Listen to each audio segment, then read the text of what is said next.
हम लोग आज जो है अल्टरनेटिंग करंट का एक छोटा टॉपिक और इम्पॉर्टेंट टॉपिक रिएक्टेंस इन इम्पीडेंस के बारे में देख रहे हैं।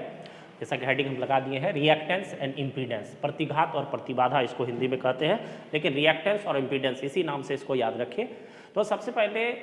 जैसे प्रत्यावर्ती धारा परिपथ होगा, सर्किट होगा, तो उसमें रेसिस्टेंस, प्रतिरोध, प्रेरकत्व अथवा धारिता, कैपेसिटेंस भी हम लोग कह सकते हैं, संधारित्र, यह सब धारा के मार्ग में रुकावट डालती है। तो धारा के मार्ग में अगर रुकावट डालती है तो इसी में अगर कहीं पर धारिता अथवा इंडक्टर या प्रेरकत्व द्वारा अगर धारा के मार्ग में रुकावट डाला जाता है तो हम लोग इस रुकावट को विशेष नाम से जानते हैं। इट मीन्स इसी से रिलेटेड जो हम लोगों को धारा के मार्ग में रुकावट है उसको प्रतिघात और प्रतिबाधा के टर्म में प्रयोग किया जाता है। तो सबसे पहले इसी को देखेंगे कि कहाँ पर प्रतिघात और कहाँ पर प्रतिघात। तो हम लोग रिएक्टेंस और इम्पीडेंस के बारे में देखते हैं। तो कहने का मतलब ये हो गया कि और इन सब के लिए क्या सिंबल है, क्या इसका मात्रक यूनिट है, उसके बारे में भी हम लोग देखेंगे। तो सबसे पहले इस चीज़ को देख लीजिए कि यदि हम लोग को शुद्ध धारिता द्वारा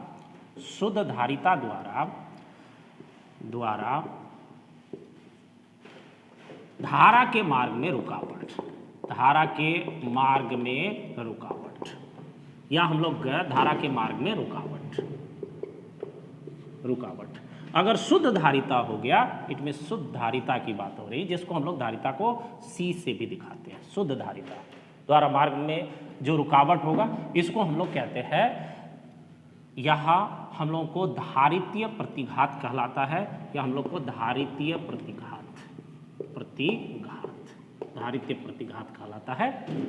और यदि शुद्ध धारिता और यहाँ पर अगर यही शुद्ध प्रेरकत्व हो जाए, प्रेरकत्व का मतलब सब कोई समझ रहे हैं कि जैसे इंडक्टर, इसको इंग्लिश में हम लोग कहते हैं, इट मीन्स यह हो गया तुमको आज लाइक एक क्वाइल, तो क्वाइल तो प्रेरकत्व, इट मीन्स इसको हम लोग L से दिखाते हैं, द्वारा धारा के मार्ग में जो रुकावट डालता है इसको हम लोग कहते हैं फिर प्रेरकीय प्रतिघात। इट मीन सीधे तौर पर अगर देखें फिर तो इसको अगर इजीली रिप्रेजेंट करना हो तो हम लोग यहाँ पर जैसे कि जो हम लोग को परिपथ का कंपोनेंट है, इट मीन्स कंपोनेंट में जैसे कहीं पर अगर कैपेसिटेंस लगा हुआ है, कहीं पर अगर हम लोग को कॉइल लगा हुआ है, तो ऐसी स्थिति में उसके धारा के मार्ग में वहाँ पर कौन सा रुकावट बन रहा है। तो जैसे हम लोग देख रहे हैं, अगर सीधे दिखावे तो अगर हम लोग को यहाँ पर कह सकते हैं बाय, इट मीन्स द्वारा, C अगर C के द्वारा हम लोग करते हैं, इट मीन्स जो संधारित्र है उसके द्वारा, तो ये हम लोगों को जिस नाम से जाना जाता है धारितीय प्रतिघात, इट मीन्स इसको हम लोग कहते हैं कि कैपेसिटिव रिएक्टेंस, इसी को कहा जाता है कैपेसिटिव रिएक्टेंस। और कैपेसिटिव रिएक्टेंस को हम लोग जो सिंबल यूज करते हैं, जो इसके लिए सिंबल हम लोग यूज करते हैं, इसको कहते हैं XC। उसके बाद अगर हम लोग को L, इट मीन्स इंडक्टर, तो इट मीन्स हम लोग यहाँ पर हो गया, इसको हम लोग इंडक्टिव, या हम लोग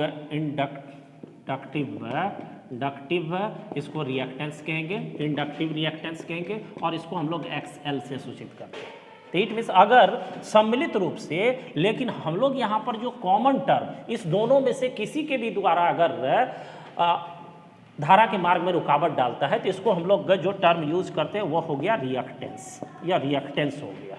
रिएक्टेंस। इसको हम लोग सिंबली X से, और इसी को स्पेसिफिक अगर C के टर्म में दिखाते हैं XC, अगर L के टर्म में दिखाते हैं तो XL हो गया हम लोग को। और ये सब धारा के मार्ग में रुकावट है। तो जैसे सिंपली हम लोग धारा के मार्ग में रुकावट की अगर बात करते हैं तो जैसे प्रतिरोध होता है, तो प्रतिरोध के लिए हम लोग सिंबल R का यूज करते हैं, और R का जो यूनिट होता है SI यूनिट वो ओम होता है। ये सब भी धारा के मार्ग में रुकावट है, अलग डिफरेंट सिचुएशन या डिफरेंट सर्किट के कंपोनेंट के आधार पर, इसलिए इसका भी SI यूनिट जो होता है वो ओम ही होता है। लेकिन अब देखो, तुमको ये चीज़ देखना है कि अगर कोई भी परिपथ अल्टरनेटिंग करंट सर्किट हो तो उस अल्टरनेटिंग करंट सर्किट में कहाँ पर एक्सएल काम कर रहा है, इट मीन्स कहाँ पर एक्सएल का मान होगा, कहाँ पर एक्ससी निकलेगा। या फिर अब हम लोग बात करें जैसे कि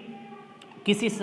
सर्किट में, इट मीन्स एसी सर्किट में एल भी है, सी भी है और आर भी है, मान लीजिए ऐसा कोई सर्किट हम लोग को आया,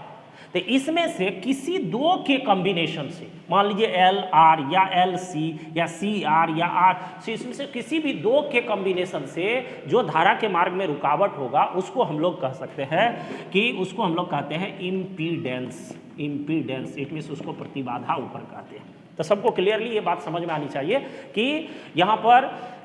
कि अगर तुमको शुद्ध धारिता, इट मीन्स अगर सी या शुद्ध एल, इट मीन्स जो हम लोग को प्रेरकत्व है, इसके द्वारा अगर धारा के मार्ग में रुकावट डालता है तो उसको हम लोग एक्सएल या एक्ससी से सूचित करते हैं, इट मीन्स वो रिएक्टेंस हो गया। लेकिन इसमें से किसी दो के भी संयोग से, इट मीन्स एल सी या एल आर या हम लोग को सी आर, किसी दो के संयोग से, अगर किसी दो के संयोग से अथवा तीनों के संयोग से धारा के मार्ग में जो रुकावट डालता है उसको हम लोग कहते हैं इम्पीडेंस, इट मीन्स प्रतिबाधा कहते हैं। तो कहने का मतलब ये हो गया कि अब तुम इसके मदद से, अगर तीनों कॉन्सेप्ट तुमको क्लियर है कि इम्पीडेंस और रिएक्टेंस, इम्पीडेंस और रिएक्टेंस दोनों अगर क्लियर है, तो कौन सा अल्टरनेटिंग सर्किट में कौन सा टर्म काम कर रहा है, इट मीन्स कहने का मतलब हो गया कहाँ पर रिएक्टेंस या कहाँ पर इम्पीडेंस काम कर रहा है, ये तुमको क्लियर होनी चाहिए। ठीक, देख लो। तो प्रत्यावर्ती धारा परिपथ के बारे में अगर बात करें तो प्रत्यावर्ती धारा परिपथ है जो है एसी सर्किट्स की अगर बात करें तो एसी सर्किट्स पर बात करें, एसी सर्किट्स पर तो सब कोई जानते हैं। जैसे पहला सर्किट हम लोग ले लें, अगर आर सर्किट की बात करते हैं, इट मीन्स जिसमें सिर्फ प्रतिरोध हो, तो वहां पर तो सीधा हम लोग को क्या काम करेगा, रुकावट धारा के मार्ग में प्रतिरोध। अगर इसी के जगह आर के जगह हम लोग को सपोज दैट मान लीजिए सी सर्किट अगर काम कर रहा है, इट मीन्स वैसा प्रत्यावर्ती धारा परिपथ जिसमें संधारित्र जुड़े हो, तो इट मीन्स सीधे तौर पर वहां पर जो धारा के मार्ग में रुकावट होगा उसको हम लोग क्या कहेंगे, उसको हम लोग यहाँ पर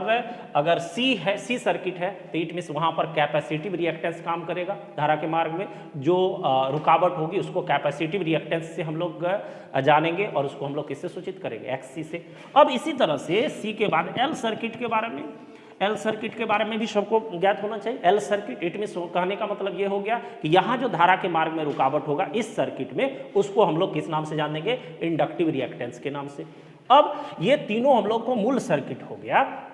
अब इसके अतिरिक्त चौथा सर्किट ले, अब इसमें कॉम्बिनेशन, इसी तीनों को कॉम्बिनेशन कीजिए। मान लेते हैं हम लोग एलआर सर्किट ले लेते हैं, मान लीजिए एलआर सर्किट ले लिए, तो देखो एल और आर, इट मीन्स कहने का मतलब यहाँ जो एल सर्किट का जो बाधा है वह हम लोग को इंडक्टिव रिएक्टेंस है, और यहाँ पर हम लोग को फिर दूसरा आर आ गया, तो दो का कॉम्बिनेशन हो गया। तो इट मीन्स कहने का मतलब यहाँ इस दोनों के कॉम्बिनेशन से जो धारा के मार्ग में रुकावट होगा उसको हम लोग किस नाम से जानेंगे, प्रतिबाधा,